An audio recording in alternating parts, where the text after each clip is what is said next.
Hello everyone, আমি পৌলমী। আজকে স্বামী অ্যান্ড মাদার ওয়ার্শিপ এর সেকেন্ড পার্টটা বোঝাতে চলেছি। অনেকগুলো পার্ট এই ভিডিওর হবে, কারণ যেহেতু চ্যাপ্টারটা অনেকটা লেন্দি। ফার্স্ট পার্টটা দেওয়ার পর অনেকটা টাইম লেগে গেল সেকেন্ড পার্টটা দিতে। যাই হোক, শুরু করা যাক।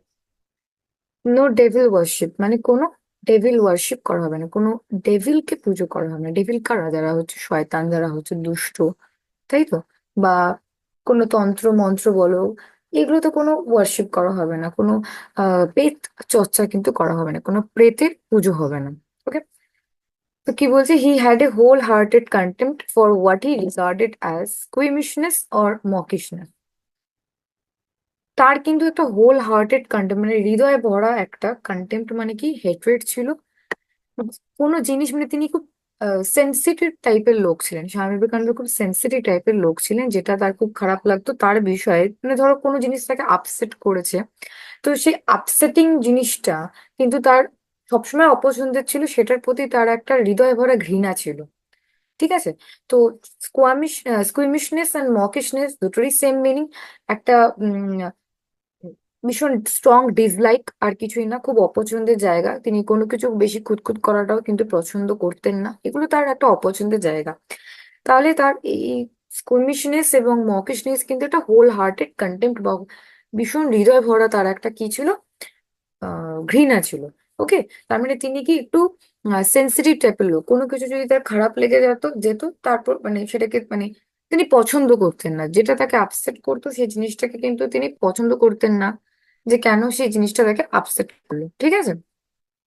হি wasted few words on me, তিনি কিছু ওয়ার্ডস আমার প্রতি ব্যক্ত করেছিলেন, এবং কিছু ওয়ার্ডস আমাকে তিনি বলেছিলেন when I came to him, যখন আমি তার কাছে এলাম। And with my difficulties about animal sacrifice in the temple, কি ডিফিকাল্টি সিস্টার নিবেদিতা ফেস করছিল? যে অ্যানিমাল স্যাক্রিফাইসিংটা টেম্পলে, যে অ্যানিমাল স্যাক্রিফাইস করা হয়, সেটা কিন্তু সিস্টার নিবেদিতার কিন্তু কোনো মতেই পছন্দ হচ্ছিল না।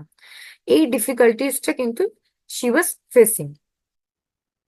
ওকে। হি মেড নো রেফারেন্স, তিনি কিন্তু কোনো রেফারেন্স করলেন না, তিনি কিন্তু কোনো বক্তব্য পেশ করলেন না। যখনই সিস্টার নিবেদিতা এটা নিয়ে বলতে গেল, স্বামী বিবেকানন্দ কিন্তু কোনো বক্তব্য পেশ করেননি। As he might have done, যেটা তিনি করতে পারতেন। কেন? তিনি কিন্তু অনেক আর্গুমেন্টিভ ছিলেন, তো তিনি কোনো বক্তব্য হয়তো পেশ করতে পারতেন, কিন্তু তিনি করলেন না। To the fact that most of us loudly as we may attack this, have no hesitation in offering animal sacrifice to ourself.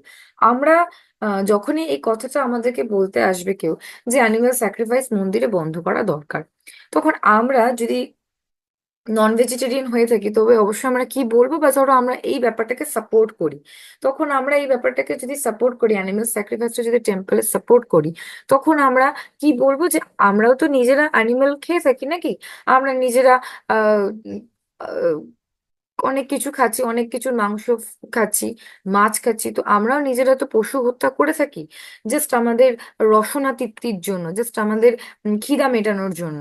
তো যে এটা যদি আমরা করে থাকি, এই বিষয়ে যদি অ্যানিমাল স্যাক্রিফাইসটা হয়, তাহলে কেন আমরা মন্দিরে অ্যানিমাল স্যাক্রিফাইসটা করব না?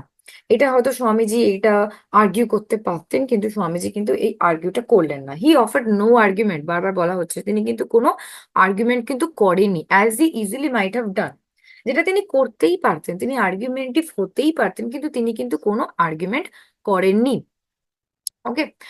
And regarding the degradation of the butcher and the slaughter house, তাহলে কসাই এবং কসাইখানা, আজকের বর্তমান আন্ডার দ্য মডার্ন সিস্টেম, আজকের বর্তমান যুগে কসাই এবং কসাইখানা যে ডিগ্রেডেশন হয়েছে, যে অবনমনটা হয়েছে, টোটাল সিস্টেমে যে অবনমনটা হয়েছে, সে বিষয়ে তিনি কিন্তু আর্গুমেন্টিভ হতেই পারতেন, তিনি কিন্তু তর্ক করতেই পারতেন, যেটা তিনি ইজিলি করেন, বাট তিনি করেন।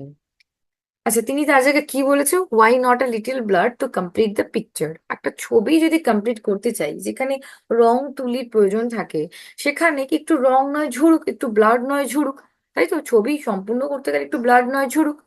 ওয়াজ only direct reply to my objection. তো আমি যখন অবজেকশন আমার পেশ করেছিলাম, আমি যখন আমার বলেছিলাম যে আমি এটার এগেইনস্টে, এই ব্যাপারটা যখন আমি বলেছিলাম, তখন তার একমাত্র একটাই কথা ছিল, যে ছবি আঁকতে গেলে কেন অল্প একটু ব্লাড ঝরবে না? একটা ছবি কমপ্লিট করতে গেলে কিন্তু একটা রঙের কিন্তু প্রয়োজন আছে। And it was with considerable difficulty that I elicited from him and from another disciple of Sri Ramakrishna sitting near. তো এই অনেকগুলো আমার ডিফিকাল্টি পেরিয়েছিলাম, যেগুলো আমি তার থেকে শিখেছিলাম। অনেক কিছু ডিফিকাল্ট জিনিস আমি বা ডিফিকাল্টিস মধ্যে আমি পেরিয়েছিলাম। এবং তার কাছ থেকে, এবং আরেকটা ছাত্র যিনি শ্রীরামকৃষ্ণের পাশে বসেছিলেন, তার কাছ থেকেও অনেক কিছু শিখেছিলাম। The actual facts of the more austere side of Kali worship. Kali সাধনা করা কিন্তু শুধুমাত্র বলি দিলাম, এই বলি দেওয়ার মধ্যে কিন্তু কালী সাধনা করা থেমে নেই, ঠিক আছে? কালী সাধনার কিন্তু প্রচুর কঠোর দিক আছে, এবং কালী সাধনা করার কিন্তু প্রচুর মানে অনেক নিয়ম কানুন রয়েছে, ঠিক আছে? That side which has transcended the sacrifice of others, ঠিক আছে? মানে কোনো বলিদানের থেকে ওই যে কঠিন যে সাইড গুলো আছে কালী পুজো করার বা কালী সাধনা করার, যে কঠোর যে রূপগুলো আছে, কঠোর যে দিকগুলো আছে, সেই দিকগুলো কিন্তু বলিদানের থেকে কিন্তু অনেকটা মানে ছাপিয়ে যাচ্ছে। সেই দিকগুলোর কিন্তু অনেক বেশি মাহাত্ম্য আছে। শুধু কেন বলি দেওয়া হলো, এই ব্যাপারটাকে নিয়ে যদি ভাবি শুধু কালী সাধনা ওই পশু বলির মধ্যেই থেমে রয়েছে, সেটা কিন্তু নয়। তার ওপরেও কিন্তু অনেক কিছু রয়েছে, মোর অস্টিয়ার সাইড রয়েছে, সেটা কিন্তু বলিদানকে ছাপিয়ে যাচ্ছে, ঠিক আছে? তো এই জায়গাটা কিন্তু মনে রাখতে হবে যে এখানে মেনলি বলিদানের কথা নিয়ে বলা হয়েছে, যে তিনি অনেক কিছু বলতে পারতেন বলিদানে, কিন্তু তিনি বলেননি। এবং তার কিন্তু কিছু জিনিস যদি তাকে আপসেট করতো, সেটার প্রতি যে আপসেটিং থিংস এর উপর তার কিন্তু একটা স্ট্রং ডিসলাইক কিন্তু বরাবরই এসেছিল। তিনি ভীষণ সেন্টিমেন্টাল ছিলেন, কিন্তু ভীষণ তার সেন্টিমেন্ট তার মধ্যে কিন্তু ছিল। এবং তিনি যে কোনো কিছু আর্গুমেন্ট করেনি, সেই জায়গাটা কিন্তু আমাদের মনে রাখতে হবে। সিস্টার নিবেদিতার এই বিষয়ে আপত্তি ছিল পশু বলি দেওয়া নিয়ে, কিন্তু তিনি কিন্তু এই বিষয়ে কোনো আর্গুমেন্ট করেননি।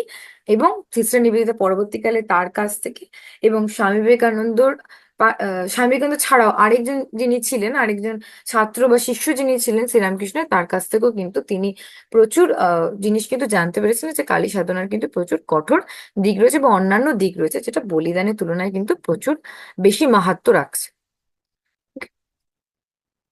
নেক্সট এবার, he told me, however,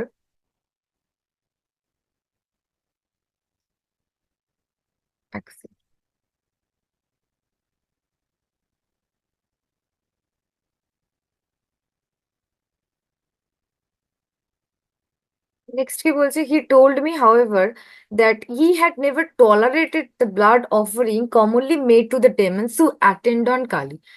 তাহলে কালী সাধনা করতে গেলে পরে যখন বলিদান দেওয়া হচ্ছে, কোনো পশু বলি যখন হচ্ছে, যে ব্লাডটা অফার করা হচ্ছে, ব্লাডটা অফার করা হচ্ছে কাদেরকে? ডেমন্সদেরকে, সেই পিশাচদেরকে বা সেই প্রেতদেরকে।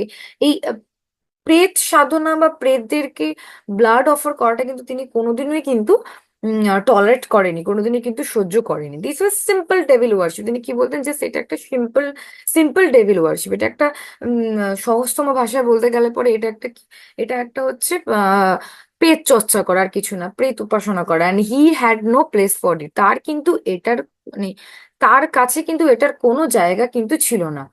ওকে, তিনি কিন্তু একদম এই ডেভিল ওয়ার্শিপ করাটা কিন্তু তিনি কোনো মতেই পছন্দ করতেন না। His own effort being constantly to banish fear and weakness from his own consciousness, and to learn to recognize the mother as instinctively in evil, terror, sorrow, and arid annihilation as in that which makes for sweetness and joy.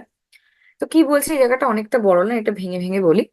This, এটা বলে দিলাম, he had no place for it. তার কাছে কিন্তু ওই প্রেত চর্চার কোনো জায়গা ছিল না। His own effort being constantly to banish fear and weakness from his own consciousness. মানে আমরা কোনো জিনিস কেন, কোনো জিনিসের আমরা চর্চা করি, যখন আমরা কোনো জিনিস খুব অ্যাডিকটেশন চলে আসে, কোনো জিনিসে খুব অ্যাডিকটিভ হয়ে পড়ি, তখন কেন সেই জিনিসটা আমরা চর্চা করি, কেন সেই জিনিসটাকে আমরা ভালোবাসি, বা কেন সে অ্যাডিকশনটা আমাদের গ্রো করে? তার জিনিস, সেই কারণটা হচ্ছে কি, আমাদের যে ভয়, আমাদের যে উইকনেসটা, সেটা আমরা অনেকটা ভুলে যাই। সেই জিনিসটা যদি চর্চা করি, সেটা আমরা একটা ভুলে যাই। তো কালী ঠাকুরকে চর্চা করা বা কালী ঠাকুরকে পুজো করা বা কালী ঠাকুরকে ওয়ার্শিপ করা, আরাধনা করা, এর পেছনে স্বামীজির একটা গুরুত্বপূর্ণ দিক কি ছিল, বা স্বামীজি কেন এই উপাসনা করতে ভালোবাসতেন, তার কারণ তিনি যখন এই উপাসনার মধ্যে থাকতেন তখন তিনি নিজের যে ভয়, নিজের যে উইকনেস, নিজের যে দুর্বলতা, এটা তিনি ভুলে যেতেন। ঠিক আছে, এটা তিনি কিন্তু ভুলে যেতেন। তিনি তখন নিজের তোমার চেতনাটা জাগ্রত হতো, এবং এই জিনিসগুলো, ভয় জিনিসটা কিন্তু তার থেকে দূরে চলে যেত। এইটাই কিন্তু তিনি মেন ফোকাসটা তার ছিল, কালী সাধনা করার মেইন ফোকাসটা তার ছিল। And to learn to recognise the mother as instinctively in evil, terror, sorrow and arid annihilation. আমি যদি ভাবি যে মা শুধু মাকে মাকে দেখলেই আমার কি, মানে কি মনে হবে, একটা ইনস্টিংক্ট কি আসবে, যে ইভিল, একটা ভয় জিনিস রয়েছে, একটা টেরার রয়েছে, আতঙ্ক রয়েছে, শুধু দুঃখ বা নিজেকে অনিষ্ট করা বা শুধু নিজের জীবন ডিস্ট্রাকশন করা বা নর্মালি ডিস্ট্রাকশন করা, শুধু এটা কিন্তু নয়। As in that which makes for sweetness and joy. ঠিক আছে, তো শুধু ভয় পাওয়াটাই নেই, এর মধ্যে কিন্তু সুইটনেসও আছে, এবং এর মধ্যে কিন্তু আনন্দও রয়েছে। এর মধ্যে যেমন মিষ্টতা রয়েছে তেমন সেমন কিন্তু এর মধ্যে আনন্দ রয়েছে। শুধু ভয় জিনিসটা কিন্তু আমাদের নেই যে আমরা শুধু ভয় পেলাম কালী ঠাকুরকে, এই জিনিসটা কিন্তু নয়। ওকে, and it followed that one thing he could not awake with was any sort of watering down of the great conception. তো এই কনসেপশনটাকে তিনি কিন্তু কোনো ওয়াটারিং ডাউন দিতেন না, তিনি কিন্তু এটাতে কিন্তু কোনো মত পোষণ করতেন না যে শুধু ভয় পেলাম, শুধু কালী ঠাকুর মানে একটা, কি বলবো, একটা টেরিবল কিছু, একটা ভয়ঙ্করী কিছু। আমরা আগের দিনই দেখেছি ভয়ঙ্করী সম্পর্কে, ভয়ঙ্করী বিষয়টা নিয়ে আমরা পড়েছিলাম। তো শুধু ভয় পাওয়া, এই জিনিসটা কিন্তু একদমই নয়। ঠিক আছে, তো এই কনসেপশনটা কিন্তু তিনি কোনো মতেই মানতেন না যে কালী ঠাকুর মানে তাকে ভয় পেতে হবে, টেরের থাকবে, একটা আতঙ্ক থাকবে, এই জিনিসটা কিন্তু কোনোভাবেই তিনি কিন্তু মানতেন না। ওকে, ফুলস, হি এক্সক্লেমড ওয়ান্স, তিনি একবার আরেকটা জিনিস এক্সক্লেম কি করেছিলেন, বলেছিলেন যে ফুলস, যারা এটাকে মানে তারা নাথিং বাট ফুলস, তারা অনলি বোকা। As he dwelled in quiet talk on the worship of the terrible on becoming one with terrible. ঠিক আছে, ফুলস, তো কি বলছে, যখন আমি কোনো মানে টেরিবলের পুজো করছি, যখন ভয়ঙ্করীর পুজো করছি, ভয়ঙ্করী এখানে কে, এখানে হচ্ছে ভয়ঙ্করী মানে কালী ঠাকুর। তো যখনই আমি কোনো ভয়ঙ্করীর পুজো করছি, তো ভয়ঙ্করীর পুজো করা মানে আমাকেও কিন্তু ভয়ঙ্করীর সাথে বাস করতে হচ্ছে, তাই তো। তো আমি ভয়ঙ্করীকে সাধনা করছি মানে তাকে আমি বুঝছি, তার জিনিসগুলো বুঝছি, এবং সেও কিন্তু আমার কিছু জিনিস বুঝছে, যার ফলে কিন্তু আমি আমার চেতনা জাগ্রত হচ্ছে এবং আমি আমার ভয়টাকে দূরে পাঠাচ্ছি। তো যারা এটাকে বোঝে না, যারা শুধুমাত্র ভাবে যে কালী ঠাকুর মানেই একটা ভয়ের জায়গা, তাহলে তারা কিন্তু বোকা ছাড়া আর কিছু না। এবার কি বলছে দেখো, they put a garland of skulls around thy neck. তোমার গলার পাশে তারা, মানে গলাতে তারা কি ঝোলাছে, আমরা দেখেছি মুন্ডমালা থাকে, তাই তো, কালী ঠাকুরের গলাতে মুন্ডমালা থাকে। তাহলে গার্ল্যান্ড অফ স্কালস, তাহলে মুন্ডমালা, দাই নেক মানে ইয়োর নেক, তোমার গলাতে মুন্ডমালা ঝোলাচ্ছে, and then start back in terror and call the the merciful, এবং তারপরে আবার তোমাকে ভয় পাচ্ছে, এবং কল দি মানে তোমাকে আবার কি বলছে, তোমাকে বলছে যে তুমি হচ্ছে মার্সিফুল, তুমি হচ্ছে দয়াময়ী, মানে পৃথিবীতে যদি কেউ কোনো কিছু অপরাধ করে থাকে তাহলে তুমি সেটা ক্ষমা করে দেবে। আবার এদিকে দেখো, তোমাকে মুন্ডমালা দিয়ে আবার পুজো করা হচ্ছে, মুন্ডমালা দিয়ে তোমাকে সাজিয়ে তোলা হচ্ছে, তোমাকে ভয় পাচ্ছে, আবার তোমাকে বলা হচ্ছে মার্সিফুল, মানে তুমি কোনো কিছু, যদি কেউ কিছু করে থাকে তুমি তাকে ক্ষমা করে দেবে। অ্যান্ড অ্যাজ ই স্পোক, যখন তিনি এটা বলতেন, the underlying egoism of worship that is devoted to the kind God, to providence, the consoling divinity, without a heart for God in earthquake or God of volcano overwhelm the listener। তাহলে যখনই তিনি এই কথাগুলো বলতেন, একটা underline egoism of worship, মানে একটা অহংবোধ, যে কোনো ভক্তের একটা অহংবোধ, আন্ডারলাইং ইগোইজম মানে অন্তর্নিহিত অহং। ঠিক আছে, অন্তর্নিহিত একটা কি বলবো, একটা অন্তর্নিহিত একটা ইগো কাজ করছে, অন্তর্নিহিত একটা অহংবোধ কাজ করছে, যে কি না ভগবানকে পুজো করছি, তার মানে কি একটা ডিভাইন পাওয়ারকে পুজো করছি। আহ, ভগবান যেমন ভালোতেও রয়েছে, সেরকম কিন্তু ভগবান কিসে রয়েছে, খারাপেও রয়েছে।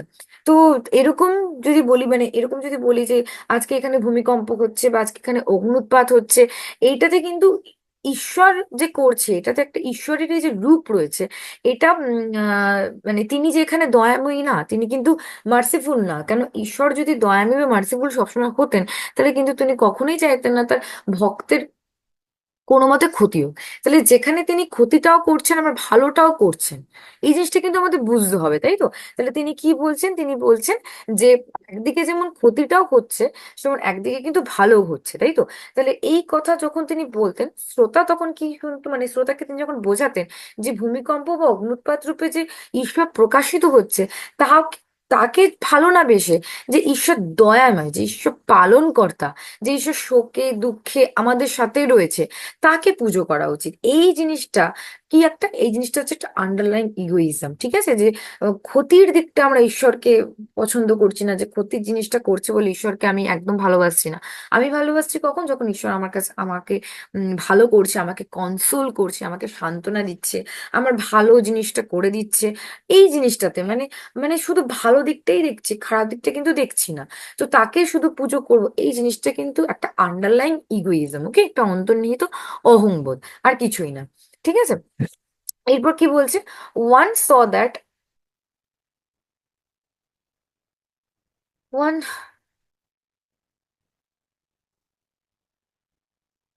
One saw that such worship was at bottom, as the Hindu calls it, merely shopkeeping. মানে এটা দোকানদারি করা ছাড়া কিছু না। মানে আমার এই জিনিসটা লাগবে, তুমি এই জিনিসটা না বিনিময়, তার পরিবর্তে আমি তোমাকে কি দিচ্ছি, মানে আমার ধরো সুখ লাগবে, কিছু টাইম আমার একটু ভালো লাগবে, ভালো জিনিসটা হওয়া লাগবে। তো তাতে আমি তোমাকে কি দিচ্ছি? তোমাকে আমি পুজো দিচ্ছি ভালো করে, তোমাকে সুন্দর মালা পরাচ্ছি, এবং তোমাকে আমি কি করছি? তোমাকে প্রসাদ দিচ্ছি, মানে তুমি আমাকে ভালোটাই করে দেবে। তাহলে এটা দোকানদারি ছাড়া তো আর কিছু না, নাকি? তো এটা অনলি কিন্তু শপকিপিং। And one realized the infinitely greater boldness and the truth of teaching that God manifests through evil as well as through good. এটা আমি অনেকবার ধরেই বলে আসছি যে এটা রিয়েলাইজ করতে হবে আমাদেরকে, এটা আমাদের একটা বোল্ডনেসের সাথে, সাহসিকতার সাথে সত্যটাকে ফেস করতে হবে, যে ভগবান যেমন ভালোটাও আছে, ভগবান যেমন ভালোটাও করতে পারে, সেমন ভগবান কিন্তু খারাপটাও করতে পারে। One saw the true attitude for the mind and will that are not be baffled and not to be baffled by the personal self was in fact the determination. মানে আমাদেরকে সবসময় সত্যটাকে একটা ডিটারমাইন্ড হয়ে মেনে নিতে হবে, মনস্থির করতে হবে। যে কোনো খারাপ জিনিস হোক ভালো জিনিস হোক, আমাদের কিন্তু মনকে শক্ত করে সেই জিনিসটাকে কি করতে হবে? অ্যাকসেপ্ট করে নিতে হবে। We have to hug the fact, তাই তো? In the stern words of Swami Vivekananda কঠোর সত্য কিছু কথা বলেছেন। সেই ওয়ার্ডগুলোতে কি বলছে? To seek death not life, to hurl oneself upon the source point to become one with the terrible for evermore. মানে ডেথকে আমাকে খুঁজতে হবে, ডেথ আমাকে খুঁজবে না, আমি ডেথকে খুঁজবো, এবং আমাকে ডেথকে জয় করতে হবে খুঁজে নিয়ে। আমাকে নিজে নিক্ষেপ করে দিতে হবে তরবারির পয়েন্টের সামনে, এবং আমাকে ওই ভয়ঙ্করীর সাথে কিন্তু আমাকে কি হয়ে যেতে হবে? আমাকে কিন্তু ভয়ঙ্কর হয়ে যেতে হবে, মানে আমাকেও ভয়ঙ্কর হতে হবে, তাই তো? তাহলে ওই ভয় পেলে হবে না, আমাকে ওই ভয়ঙ্করীর সাথে মিশে যেতে হবে, একাত্ম হয়ে যেতে হবে, নাথিং এলস। তাহলে এই জায়গাটা কি বলছে একটু কুইক রিপিট করে নি। তিনি কিন্তু কখনোই ডেমন্সদেরকে ব্লাড অফার করাটা তিনি পছন্দ করতেন না, যে প্রেত চর্চা করতে হবে মানে ব্লাড অফার করতে হবে, তিনি কখনোই কিন্তু তিনি টলারেট করতেন না। নেভার টলারেটেড, ওকে, নেভার টলারেটেড। এবং এটা আর কিছুই না, তিনি কি বলছে? সিম্পল ডেভিল ওয়ার্শিপ তার কাছে আর কিছুই না, শুধুমাত্র সহজ ভাবে ডেভিল ওয়ার্শিপ করা, যে ঠাকুরকে আমি ব্লাড অফার করলাম বা এটা দিলাম তো তাতে তিনি খুশি হয়ে যাবে, এটা প্রেত সাধনা করা ছাড়া আর কিছুই না কিন্তু, তাই তো? এবং তার কাছে কিন্তু এই জিনিসটার কোনো জায়গা ছিল না। এবং তিনি সবসময় চেয়েছিলেন তার যাতে কনসিয়াস জাগ্রত হোক, চেতনা জাগ্রত হোক, তার ভয় বা তার দুর্বলতাটা কিন্তু দূরে চলে যায়। এবং মাকে তিনি চিনেছেন কিভাবে? যে মা কিন্তু শুধুমাত্র যে ভয় পাওয়া, সরো থাকা, ইভিল হওয়া, টেরের হওয়া, এইগুলোতে কিন্তু শুধুমাত্র মা নেই, ভালোতেও আছে, এবং আমার আনন্দ বা জয় সুইটনেসও কিন্তু রয়েছে। এবং যারা শুধুমাত্র ভাবে যে ভালোই তিনি করবেন, ভালোতেই শুধুমাত্র তিনি রয়েছেন, এই আইডিয়াটা কিন্তু তিনি কখনোই সহমত কিন্তু পোষণ করেননি। বরং তাদের তিনি কি বলেছেন? তাদের তিনি ফুলস বলেছেন, তাই তো? তাদের তিনি ফুলস বলে ডেকেছেন, যারা এই মতটা পোষণ করে যে আমি ঠাকুরকে প্রসাদ খাওয়াচ্ছি মানেই ঠাকুর আমার ভালো কিছু করবে। তো তাদেরকে তিনি নাথিং বাট ফুলস ডেকেছেন, ওকে। এবং কি বলছে এখানে, যে কালী ঠাকুরকে আমি কঙ্কালের মালা মানে মুন্ডমালা পরাচ্ছি, এবং আমি আবার তাকেই বলছি যে তিনি আমার মানে সবসময় তিনি ভালো করে যাবেন। এটা তো নিশ্চয়ই হতে পারে না। আবার তাকে মুন্ডমালা পরিয়ে তাকে আমি কি বলছি, মার্সিফুল, ঠিক আছে, মানে মার্সিফুল কথাটার মানে কি, দয়াময়ী, মানে যা আমি ভুল ত্রুটি করবো তিনি নাকি আমাকে ক্ষমা করে দেবেন, যেটা কিন্তু কখনো হবে না। তাই তো আমাদের যা করেছি ভুল ত্রুটি, তার শাস্তি হোক বা তার ভালোটা হোক, অবশ্যই আমরা পাবো, তাই তো। তো একটা আন্ডারলাইন ইগোইজম কাজ করছে, একটা অন্তর্নিহিত ইগো কাজ করছে কখন, যদি আমরা শুধুমাত্র ভাবি যে ভগবান মানেই আমাদের প্রোভাইড করবে, ভালো জিনিস প্রোভাইড করবে, আমাদের সান্ত্বনা দেবে, সুখে দুঃখে ভগবানকে পাবো, অবশ্যই তাতেও পাবো। কিন্তু ভগবান কিন্তু এই যে আর্থকুইক বলো, ভলক্যানিক ইরাপশন বলো, মানে অগ্নুৎপাত বলো, এগুলোতেও কিন্তু ভগবানের কিন্তু কিছুটা হলো হাত রয়েছে, তাই তো। তো এইটা কিন্তু বুঝতে হবে যে ভালো মন্দ মিলেই কিন্তু রয়েছে, এরকম না যে সবসময় তিনি কিন্তু ভালোটাই করে যাবেন। তো শুধুমাত্র ভালোটা করলো বলে ভক্তরা শুনে খুব খুশি হলো, এরকম কিন্তু নয়, ঠিক আছে। ঠাকুর ঈশ্বরের কিন্তু সব জায়গায় হাত রয়েছে। শুধু আমি যদি ভালোটাই দেখি, তাহলে তাকে আমাকে কি বলতে হয়, শপকিপিং করা, দোকানদারি করা, আর কিছু না, শুধু দিচ্ছি এবং সে উল্টে আমাকে ভালো জিনিসটা দিচ্ছে, এটা কিন্তু নয়, একদমই এটা নয়। কেন, ভগবান মানে কিন্তু গড ম্যানিফেস্ট করবে ভালোতেও এবং খারাপেও, তাই তো। এই অ্যাটিটিউডটা কিন্তু আমাকে, অ্যাটিটিউড অফ মাইন্ডটা কিন্তু আমাকে অবশ্যই রাখতে হবে, এবং এইটা ডিটারমাইন্ড হতে হবে যে মৃত্যু আমাকে খোঁজার আগে আমাকে মৃত্যুকে খুঁজে নিতে হবে, এবং তাকে আমাকে অবশ্যই জয় করতে হবে। তরবারির সামনে কিন্তু আমাকে নিজেকে নিক্ষেপ করে দিতে হবে, এবং ভয়ঙ্করীর সাথে কিন্তু নিজেও ভয়ঙ্কর হয়ে তার সাথে একাত্ম হয়ে যেতে হবে, মিলেমিশে একাকার হয়ে যেতে হবে। ওকে। ওকে, নেক্সট কি বলছে, বর্ন এডুকেটর, মানে স্বামীজি কিন্তু জন্মই হয়েছিলেন একটা মানে শিক্ষক রূপেই তিনি জন্ম হয়েছিলেন, লোককে শিক্ষা দেওয়ার জন্যই কিন্তু তিনি, তার কিন্তু একটা জন্ম হয়েছিল। লোককে শিক্ষা মানে বলতে,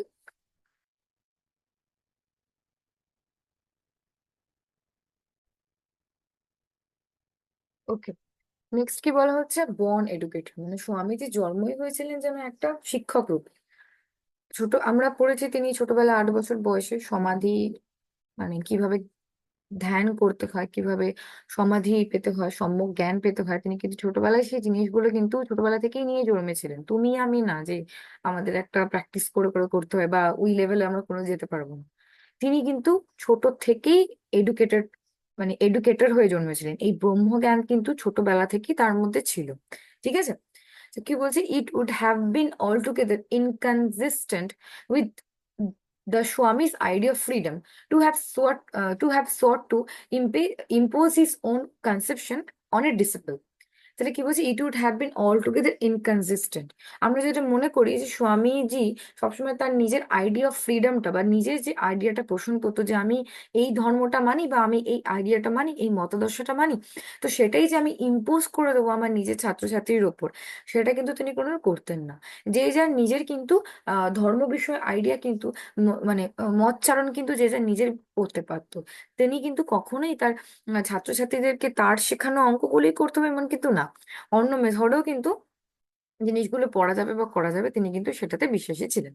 but everything in my past life as an educationist, আচ্ছা, খ্রিস্ট নিবেদিতা কিন্তু তিনি নিজেও কিন্তু একজন এডুকেশনিস্ট বা শিক্ষিকা ছিলেন। তো তিনি তার পাস্ট লাইফে, মানে তিনি তার পাস্ট মানে এই স্বামীজির কাছে এসে নতুন দীক্ষা নিয়ে তার নতুন জন্ম হয়েছে। তো তার আগের জীবনগুলোতে, তার আগের সময়গুলোতে তিনি যা শিখেছেন had contributed to impress on me now the necessity of taking on the Indian consciousness, the personal perplexity associated with the memory of the pilgrimage to Amarnath was a witness not to be forgotten to the strong place which Indian system of worship held in that consciousness। তাহলে কি বলছে, যে তিনি educationist হয়ে যে শিক্ষাটা পেয়েছেন, যে আমাকে যদি কোনো সাবজেক্ট পড়াতে হয় কাউকে, বা কোনো কিছু যদি নতুন কিছু বোঝাতে হয় কাউকে, সেই বিষয়ে আগে আমি পড়ে নেবো, তাই তো, পড়ে জেনে নেবো, সেই বিষয়টা ভালো করে আমি চর্চা করে নেবো। তো তার ক্ষেত্রেও তিনি কি বলছেন, যে তিনি এই বিষয়টা জানতে পেরেছিলেন, যেটা তার এডুকেশনিস্ট হওয়াতে তার কিছু জিনিস কন্ট্রিবিউট করেছিল, কিছু জিনিস কিন্তু তার জীবনে এসেছিল, যে কি, যে necessity of taking on the Indian consciousness, Indian consciousness, কোনো ইন্ডিয়ান পিপলকে জানতে গেলে পরে, কোনো ভারতীয় জনগণকে জানতে গেলে পরে, তার চেতনা সম্পর্কে যদি, বা তার অনেক কিছু সম্পর্কে যদি আমি জানতে চাই, একটা যদি আইডিয়া রাখি যে ইন্ডিয়ানরা কিরকম হয়, সেই আইডিয়াটা যদি আমি আনতে চাই, সেটাতে আমাকে কিন্তু তাদের সম্পর্কে পড়াশোনা করতে হবে, right? And the personal perplexity associated with the memory of the pilgrimage to Amarnath. তোমরা নেক্সট চ্যাপ্টারে পড়েই নিয়েছো অলরেডি যে সিস্টার নিবেদিতা স্বামী বিবেকানন্দের সাথে এবং আরো অনেকের সাথে অমরনাথ যাত্রা করেছিল। তো অমরনাথ যাত্রার সময় কিন্তু সিস্টার নিবেদিতা একটা পার্সোনাল পারপ্লেক্সিটি বা একটা পার্সোনাল হতবুদ্ধি হয়ে গেছিলেন, মানে এই জিনিসটা তিনি দেখছেন অমরনাথে এরকম হচ্ছে ওরকম হচ্ছে। তো সেই জিনিসের সাথে তিনি কি নিজেকে রিলেট করতে পারছিলেন না, বিকজ তার ধর্ম এবং আমাদের ধর্ম অবশ্য আলাদা ছিল। তো আমাদের ধর্ম সম্পর্কে তিনি যদি না পড়ে হট করে তিনি যদি আমাদের একটা মহা তীর্থযাত্রায় চলে যায়, তাহলে তিনি নিশ্চয়ই সেটা রিলেট করতে পারবেন না। তো সেখানে গিয়ে কিন্তু কি হয়েছিল, হতবুদ্ধি হয়ে গেছিল, একটা পারপ্লেক্সিটি তার মধ্যে কিন্তু চলে এসেছিল, পারপ্লেক্সড হয়ে গেছিল তিনি, ঠিক আছে? তো witness not to be forgotten to the strong place which Indian system of worship held in that consciousness. তাহলে একটা বিরাট বড় একটা স্ট্রং প্লেস কিন্তু হোল্ড করছে ইন্ডিয়ান ভারতীয় ধর্ম, ভারতীয় ধর্মাচরণ কিন্তু একটা বিরাট বড় জায়গা ধরে রেখেছে। সে জায়গাটা কিন্তু বুঝতে বুঝতে হবে তাকে, তাই তো? সে জায়গাটা বুঝে নিলে কিন্তু তার কাছে তখন আর কাউকে বোঝাটা কিন্তু কোনো ইন্ডিয়ান মানুষকে বোঝাটা কিন্তু অসুবিধা হবে না। এবং দেখো এখানে কিন্তু তিনি সেই জায়গাটা আরো বুঝতে চেয়েছিলেন তার গুরুকে বোঝার জন্য, তাই না? আমি কখন তার শিষ্য বা শিষ্যা হব যদি আমি গুরুকেই না বুঝতে পারি, গুরুর ভাষাই যদি আমি না বুঝতে পারি? ভাষা মানে এখানে কিন্তু মেয়ার ল্যাঙ্গুয়েজ না, তার সবকিছুকে বোঝা, তাকে একটা মানে স্টাডি করা। যখন আমি স্টাডি করব তাকে সম্পর্কে, তার সম্পর্কে বুঝবো, তখন কি হবে, আমি গুরু শিষ্য মানে একাকার হয়ে যাবে আর কিছু না, ঠিক আছে? এবার কি বলা হচ্ছে যে I set myself therefore to enter into Kali worship. তখনই ভেবে নিলাম যে আমাকে কালী চর্চা করতে হবে, কারণ আমি যদি কালী চর্চা না করি তাহলে কিন্তু আমি আমার গুরুদেব বা তার গুরুকেও বুঝে উঠতে পারবো না। As one would set oneself to learn a new language or take birth deliberate. খুব ভেবে চিন্তে বা খুব ইচ্ছাকৃত ভাবে যদি মনে করি যে আমি আরেকটা আমার জন্ম হবে, তো সেই জন্মটা আমি আবার আরেকটা পেতে চাই ইন আ নিউ রেস, নতুন জাতিতে নতুন ভাবে আমি আবার জন্ম নিতে চাই। To this fact I of it that I was able to understand as much as I did of our master's life and thought। আমি আগেই বলে দিয়েছি আমার মাস্টার মানে আমার প্রভু স্বামী বিবেকানন্দ, তাই তো? স্বামী বিবেকানন্দ প্রভুটা কে ছিলেন? সিস্টার নিবেদিতা স্বামী বিবেকানন্দ, তাকে পড়ার জন্য, তাকে স্টাডি করার জন্য, তিনি যে জিনিসটাতে অবসেসড, তিনি যে জিনিসটা তার ভালো লাগে, সেই জিনিসটাকেও কিন্তু আমাকে স্টাডি করতে হবে, তাহলে বুঝবো যে মানুষটার থটটা কি, মানুষটা কিরকম টাইপের, আরো ভালো করে কিন্তু বুঝতে পারবো। Step by step, glimpse after glimpse, তো ধীরে ধীরে গ্লিমস আফটার গ্লিমস কিন্তু I began to comprehend a little, কিছু কিছু করে আমি অল্প অল্প বোঝার চেষ্টা করলাম। নেক্সট কি বলছে, কম্প্রিহেন্ড করা মানে অবশ্যই বুঝতে পারে, তো চকিতে চকিতে আমি বুঝতে থাকলাম, কিছু কিছু গ্লিমসের পর গ্লিমস আমি বুঝতে থাকলাম। And in matters religious he was without knowing it a born educated. আগেই বলে দিয়েছি স্বামী বিবেকানন্দ কিন্তু ধর্মের দিক থেকে বা এইসবের দিক থেকে ফিলোসফিক্যালি কিন্তু তিনি কি ছিলেন, একজন বর্ন এডুকেটর। ওকে, তিনি এটা নিয়েই জন্মেছিলেন, তাকে কেউ শেখাতে পড়াতে হয়নি। He never check the struggling thought. তিনি কিন্তু কখনো, বললাম যেটা, যে কোনো স্ট্রাগলিং থটকে তিনি জায়গাও দেননি, এবং তিনি এটাকে কিন্তু মানে এই জিনিসটা তাকে কোনোদিনও, তিনিও ফেস করেননি কোনো স্ট্রাগলটা, এবং যাতে তার ছাত্রছাত্রীরা কোনোদিনও ফেস না করতে তিনি স্ট্রাগলিং থটের কিন্তু কোনো জায়গায় রাখেন। Being with him one day when an image of Kali was brought in। একদিন আমি তার সাথে ছিলাম যখন একটা কালীর ইমেজ বা কালীর একটা মূর্তি আনা হচ্ছিল, তখন আমি তার সাথে ছিলাম, and noticing some passing expression, তো আমি কিছু এক্সপ্রেশন সবার মুখে লক্ষ্য করছিলাম।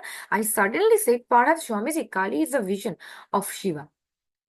স্বামীজি হয়তো কালী হচ্ছে শিবারই একটা ভিশন, মানে শিব যেটা, কালীও সেটা। আমরা পরে অমরনাথে অবশ্যই শিবের ভিশন পড়েছি, অমরনাথের যখন জায়গাগুলো জেনেছি তখনই দেখেছি, যখন শিবলিঙ্গ দেখতে গেছিল শিব সম্পর্কে কিন্তু অনেক কিছু আইডিয়া তার গ্রো হয়েছিল। তো এখানেও বলছে যে কালী হয়তো, যাই কালী তাই শিব, তাই তো আমরা পড়েছি যে ঈশ্বর এক এবং অদ্বিতীয়, তাই তো? তো যাই কালী তাই কিন্তু Shiva. He looked at me for a moment, তিনি এক মুহূর্তের জন্য তাকালেন। Well well, express it your own way, he say gently, express it your own way, তুমি নিজের ভাষায় এটাকে বোঝানোর চেষ্টা করো। ওকে, তো খুব ভালো বলেছো, এবং তুমি এটা কিন্তু নিজের ভাষায় আমাকে বোঝানোর চেষ্টা করো। তাহলে আমরা কি দেখছি যে কোনো ধর্ম থেকে আরেকটা ধর্মতে যাওয়া মানে আরেকটা নতুন জাতি হয়ে যাওয়া, অনেক কিছু শেখা, সেই ধর্ম সম্পর্কে শেখা। এবং সিস্টার নিবেদিতা কেন এটা শিখতে চেয়েছিল, তার কারণ তিনি তার মাস্টারকে ভালো করে আরো বুঝতে চেয়েছিলেন, তিনি স্বামী বিবেকানন্দকে নিয়ে স্টাডি করতে চেয়েছিলেন। এবং স্বামী বিবেকানন্দ যেটা ভালোবাসতেন কালী চর্চা, তো তিনি কিন্তু কালী উপাসনাটাকেই বেছে নিয়েছিলেন স্বামী বিবেকানন্দের জানার জন্য, তাই তো? কারণ তিনি অলরেডি অমরনাথে ফেস করেছেন অনেক ওখানে তিনি অনেক হতবুদ্ধি হয়ে গেছেন, পাজলড হয়ে গেছিল, বুঝতে পারেনি অনেক কিছু আচার আচরণ ভারতীয়দের। তাই তিনি কিন্তু ভারতীয়দের বোঝার চেষ্টা করেছিলেন, এবং তিনি একদিন এরকমও হয়েছিল, এতটাই তিনি মানে খুব ইজিলি খুব তাড়াতাড়ি তিনি বুঝে ফেলেছিলেন অবশ্যই, কেন স্বামী বিবেকানন্দর শিষ্যা বলে কথা, যিনি একজন অলরেডি বর্ন এডুকেটেড। তো তার শিষ্যা হওয়ার জন্য তিনি কিন্তু অনেক সুবিধাও পেয়েছিলেন, এবং তিনি একটা কথা কিন্তু এটাও বলেছিলেন যখন কালী ঠাকুরের মূর্তি আনা হয়েছিল, যে কালী আর কেউই না, শিবেরই আরেকটা রূপ, তাই তো? আচ্ছা, নেক্সট কি বলছে?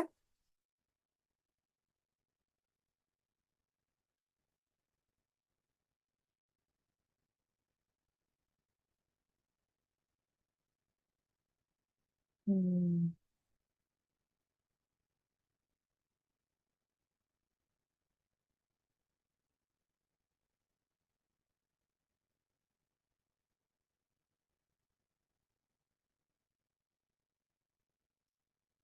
Okay.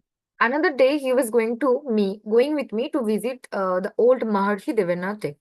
একদিন তিনি মহর্ষি দেবেন্দ্রনাথ ঠাকুর, যিনি রবীন্দ্রনাথ ঠাকুরের পিতা ছিলেন, তো মহর্ষি দেবেন্দ্রনাথ ঠাকুরের সাথে কিন্তু দেখা করতে যাচ্ছিলেন আমার সাথে, আমিও তার সাথে যাচ্ছিলাম, in the seclusion of his home in Jorasanko. যিনি জোড়াসাঁকোর বাড়িতে কিন্তু একা একাই দিন যাপন করছিলেন। And before he started he questioned me about a death scene at which I had been present the night before. ঠিক তার আগের রাত্রে আমি একটা মানে মৃত্যু যাত্রা বা একটা মৃত্যু মানে কারোর একটা মৃত্যু হয়েছিল, সেই টাইমে কিন্তু আমি প্রেজেন্ট ছিলাম, সেই মৃত্যু যাত্রাটা আমি দেখেছিলাম।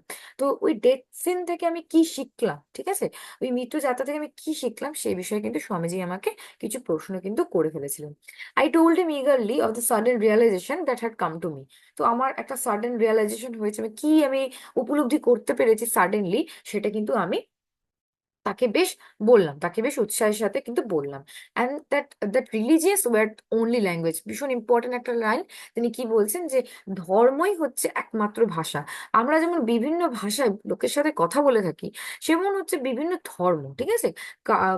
কারোর সাথে কথা বলতে গেলে পরে আমরা তাদের ভাষাটাকে জেনে নিই, যেমন কারোর সাথে যদি আমরা মিশতে চাই, তাহলে তাদের ধর্মটাকে আমাদের কিন্তু স্টাডি করতে হবে, তাই তো?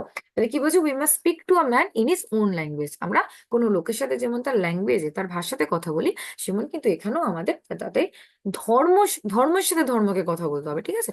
তো সেই ধর্মকে আমাকে স্টাডি করে নিতে হবে। His whole face lighted up at this thought, yes he exclaimed. এবং এই কথা শুনে তার মুখ একদম উজ্জ্বল হয়ে গেল, ভাবলো ঠিক আছে, আমার শিষ্যা বুঝে ফেলেছে, মানে আমার শিষ্যা ক্যাচ করে ফেলেছে জিনিসটা, তাই তো? He exclaimed, and Ramakrishna Paramahamsa was the only man who taught that. এই কথাটা আমাকে কে শিখিয়েছে? স্বামী বিবেকানন্দ কি বলেন, যে ধর্মই হচ্ছে এক একটা ভাষা। এই কথাটা আমাকে কে শিখিয়েছেন? এই কথাটা আমাকে রামকৃষ্ণ পরমহংসদেব নিজে শিখিয়েছেন। He was the only man who ever had the courage to say that we must speak to all men in their own language. তিনি প্রথম মানুষ যার একটা সাহস ছিল এটা বলার, যে আমাদের প্রত্যেকটা মানুষের সাথে কথা বলতে হবে তাদের ল্যাঙ্গুয়েজে, তার মানে তাদের ধর্মে, ধর্মকে বুঝে সেই ধর্মের সাথে ধর্মের কথা বলতে হবে। নেক্সট কি বলছে, yet there came a day when he found it necessary to lay down with unmistakable clearness his own position in the matter of mother worship। ঠিক আছে, মাকে চর্চা করা, কালী মাকে চর্চা করা, তার তিনি চাইলেন কি, এমন একটা দিন এলো তিনি চাইলেন যে সেই দিন তিনি নিজেকে ক্লিয়ার করবেন, যে তিনি কেন চর্চা করেন, বা কি মানে তার চর্চার আসল মানে সাধনার আসল দিকটা কোথায়, মানে কেন তিনি চর্চা করতে চাইছেন এই শক্তি পুজো সম্পর্কে তার নিজের যে সুস্পষ্ট মতামত আছে, সেটা কিন্তু তিনি একদিন সবার সামনে উপস্থাপনা করার প্রয়োজন মনে করলেন। I was about to lecture at the Kalighat. তো আমি সেখানে প্রেজেন্ট ছিলাম, এবং আমি মানে কি সিস্টার নিবেদিতা কালীঘাটে কিন্তু লেকচারটা দিতেন। Okay, he came to instruct me that if any foreign friend should wish to be present they were to remove their shoes. আমরা মন্দিরে ঢুকতে গেলে যেমন আমাদের জুতো খুলে তারপর ঢুকি তো স্বামীজি বললেন আমাকে যে যদি কোনো বন্ধু বান্ধবী আমার ফরেন কোনো ফ্রেন্ড যদি থেকে থাকে যারা এই লেকচারটা অ্যাটেন্ড করতে চায় তাহলে তাদেরকে কিন্তু জুতো খুলে প্রবেশ করতে হবে এবং সিট অন দ্য ফ্লোর, মেঝেতে বসতে হবে like the rest of the audience, বাকি যেভাবে যারা বসেছে যতই যে কোনো জায়গা থেকে তারা আসুক না কেন সবার মতন কিন্তু তাদেরকে ট্রিট করা হবে। এটাই তিনি বোঝাতে চাইলেন যে সবাই সেখানে সমানে, এরকম নেই যে বিদেশি বলে তাদেরকে আলাদা ট্রিটমেন্ট দেওয়া হবে। in that presence no exceptions were to be made, তো কোনো এক্সেপশন কোনো আলাদা কিন্তু অতিরিক্ত বাড়তি কিছু ওদের জন্য করা হবে না। সবাইকে যেরকম ট্রিট করা হচ্ছে তো তাদেরকেও কিন্তু সেরকম ভাবেই ট্রিট করা হবে। I was myself two be responsible for this, এবং আমার উপরে এই বিষয়টিকে দেওয়া হলো, মানে আমি ভারপ্রাপ্ত হলাম এই বিষয়টি দেখার জন্য, তো কারোর ক্ষেত্রে যেন কোনো কি না ঘটে, নিয়মের যেন কোনো ব্যতিক্রম না ঘটে। ঠিক আছে, নেক্সট কি বলছে, আফটার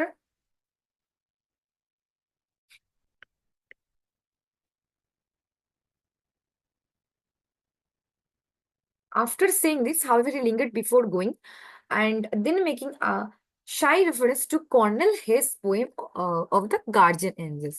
তো এইটা তিনি বলার পর তিনি কি করলেন, তিনি কিছুক্ষণ এখানে ঘোরাফেরা করছিলেন এবং তিনি তখন একটা একটু লাজুকভাবে একটা রেফারেন্স দিলেন, একটা মন্তব্য করলেন কর্নেল হের পোয়েম সম্পর্কে। পোয়েমটার নাম কি? Guardian angels. আচ্ছা, গার্জিয়ান এঞ্জেল কারা? এরকম স্পিরিট বা এমন আত্মা বা এমন দেবদূত যারা কি করে আমাদেরকে প্রোটেক্ট করছে, আমাদেরকে প্রোটেক্ট করছে, আমাদের ফ্যামিলিকে প্রোটেক্ট করছে, তাদের দেখভাল করছে। ঠিক আছে, ওপর থেকে দেখছে আমাদেরকে, যারা সবসময় আমরা মানে আমাদের ওনাদের প্রোটেকশনেই আমরা বেঁচে যাচ্ছি, অনেক কিছু আমরা সেভ হচ্ছি। কোনো দেশ বলো, কোনো ব্যক্তি বলো, কোনো ফ্যামিলি বলো, কিন্তু সবসময় কি করছে, গার্জেন এলে তাদেরকে কিন্তু ওপর থেকে দেখছে।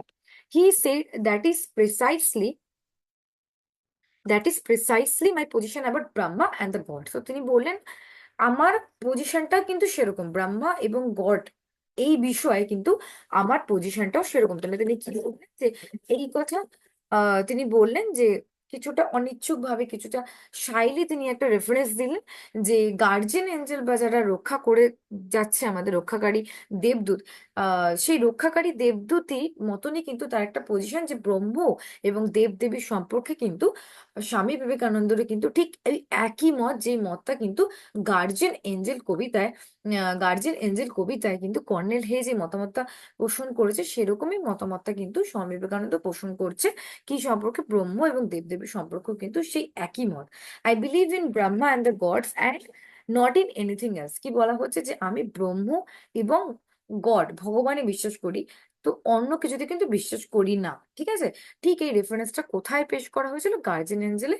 তো সেখানে কিন্তু তিনি একই রকম কথা, ওই গার্জিয়ান এঞ্জেল যেখানে গার্জিয়ান এঞ্জেলসে যেরকম কথা বলা হয়েছে সেরকমই কিন্তু একই রকম কথা তিনি বললেন, যে তিনি ব্রহ্ম এবং গড ছাড়া আর কিছুতেই কিন্তু বিশ্বাসী না, তার পজিশনটা কিন্তু ঠিক সেই জায়গাটা।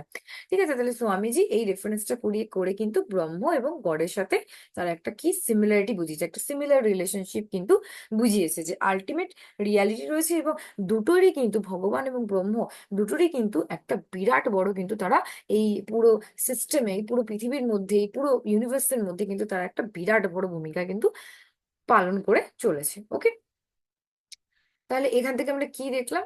এখান থেকে আমরা দেখলাম যে যে একদিন জোড়াসাঁকোতে তিনি মিট করতে গেছিলেন, তখন সেই কাকে মিট করতে গেছিলেন? মহর্ষি দেবেন্দ্রনাথ টেগোরকে। তখন কিন্তু স্বামীজি বলে ওঠেন যে ঠিক একটা অন্তিম দৃশ্য, ঠিক আগের দিনই একটা অন্তিম দৃশ্য সিস্টার নিবেদিতা যেখানে প্রেজেন্ট ছিলেন সেই সম্পর্কে বলতে, এবং তখন তিনি বলে ওঠেন যে ধর্ম মানে কিন্তু আলাদা কিছু জিনিস না, ধর্ম হচ্ছে জাস্ট লাইক ভাষা, ভাষা হচ্ছে ধর্মের আরেকটা রূপ, ধর্ম হচ্ছে ভাষা আরেকটা রূপ, এরকম একটা ব্যাপার। ঠিক আছে, তো ভাষার মতনই হচ্ছে ধর্ম। আহ কোনো কি ভাষাকে বুঝতে গেলে যেমন আমাদের ভাষাটাকে রিড করতে হবে, তখন ধর্মের মানুষকে বা সেই ধর্মটাকে বুঝতে গেলেও কিন্তু সেই ধর্মটা আমাদের জানতে হবে, স্টাডি করতে হবে। সেটা নিয়ে স্বামী বিবেকানন্দ এটা শুনে খুব খুশি হলেন এবং বললেন শ্রীরামকৃষ্ণ কিন্তু এই একই মত পোষণ করতেন এবং একই জিনিস কিন্তু তাকেও বুঝিয়ে গেছেন, যে সমস্ত মানুষের সাথে তাদের ধর্মের সাথে ধর্মের বা ভাষার সাথে ভাষার, একই ভাষার সাথে আরেকটা ভাষার বা একই ধর্মের সাথে আরেকটা ধর্মে কিন্তু বুঝে নিয়ে কথা বলতে হবে। এবং কালীঘাটে একদিন তিনি লেকচার দিতে গেছিলেন এবং সেখানে বলা হয়েছিল যে সবাই যারা প্রেজেন্ট থাকবে, সে বিদেশি হোক, দেশি হোক, বড়লোক হোক, গরিব হোক, যে কোনো ধরনের মানুষ হোক না কেন, যে কোনো জাতির মানুষ না হোক না কেন, কারোর জন্য কিন্তু আলাদা এক্সেপশন, কিন্তু কাউকে আলাদা চোখে কিন্তু দেখা হবে না। সবাইকে কিন্তু একই জায়গায় একইভাবে বসতে হবে, একই ট্রিটমেন্ট কিন্তু সবাই পাবে। এবং সেই দায়িত্বের দেখভালে কে ছিল না, সিস্টার নিবেদিতা নিজে। ওকে। তো আবার আরেকদিন এরকম এলো যে মানে সেই দিনই তিনি স্বামী বিবেকানন্দ একটু শাইরি একটা রেফারেন্স, বা একটু অনিচ্ছাকৃত ভাবে, একটু লাজুক ভাবে একটা রেফারেন্স দিয়েছিল কার না, গার্জেন এঞ্জেল একটা পোয়েমের। যে পোয়েমটা কে লিখেছে? কর্নেল হে। গার্জেন এঞ্জেল আমি আগেই বলে দিয়েছি, রক্ষাকারী দেবগণ বা রক্ষাকারী দেবদূত, যারা আমাদেরকে কিন্তু বিভিন্নভাবে প্রোটেক্ট করে চলেছে। এবং স্বামী বিবেকানন্দ সেটাই বলেছে যে তার ভূমিকাটাও কিন্তু সেরকমই, ব্রহ্ম এবং দেবদেবীগণ সম্পর্কেও কিন্তু তার মতামতটা সেরকমই। তিনি কিন্তু আর অন্য কিছুতে বিশ্বাস করেন না, তিনি সবসময় কিন্তু বিশ্বাস করে চলেছে এই ব্রহ্ম এবং দেবদেবীতে। ওকে, দ্যাটস অল ফর টুডে।